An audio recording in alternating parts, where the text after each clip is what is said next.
You spent years in school and somehow still feel like you don't actually know anything useful. Then you notice some students who seem years ahead of you. They walk into any conversation confidently. They learn faster, and they think differently from everyone else. The crazy part? They went to the same school as you. So how do they do it? And no, they're not smarter than you. They just learned one skill school never teaches: how to educate themselves.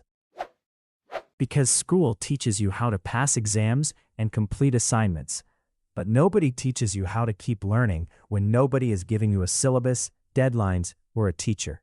And that is the skill that separates average students from the people who are always improving. The problem is most students think self-education means consuming more information, more videos, more books, more courses, saving countless posts, following experts on social media.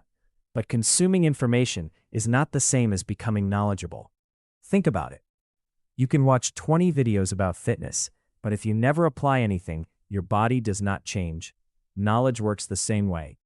Information only becomes valuable when it changes the way you think or act. So here's the first step. Step 1. Understand. Most people learn like this. They watch something, they think, that was interesting, then they move on. But interesting information is not useful information.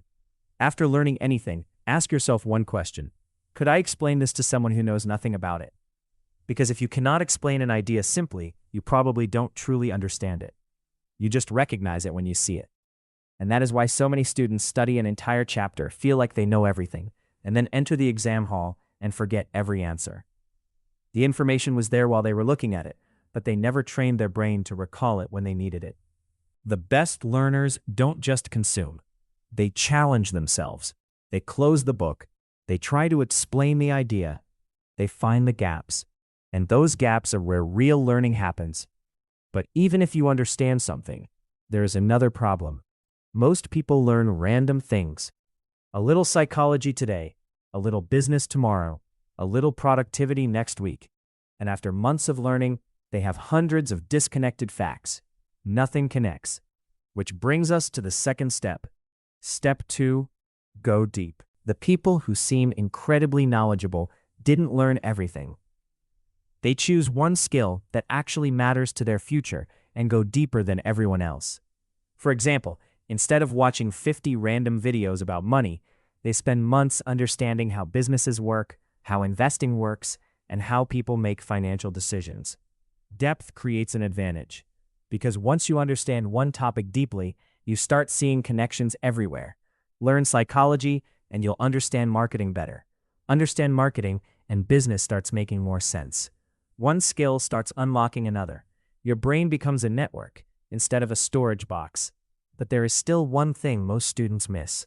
You can understand something deeply and still forget it, because your brain doesn't keep what it doesn't use. Which brings us to the final step. Step 3. Apply. Every time you learn something, use it immediately. Learn about writing? Write something. Learn about communication? Start conversations differently. Learn about productivity? Change your schedule. Because application forces your brain to keep information. It tells your brain, this matters, I need this. And slowly, you stop becoming someone who just knows things and become someone who can actually do things. That is the difference between someone who watches hundreds of self-improvement videos and someone who actually transforms. Remember this: the students who get ahead aren't the ones who know the most. They're the ones who never stop learning. But learning starts with the way you think. I made a video about the biggest thinking mistakes students make and how to think for yourself instead. Watch that next. So be honest. What is one skill you want to teach yourself this year, but still haven't started? Comment it below. And if you want to stay ahead of 99% of students, subscribe.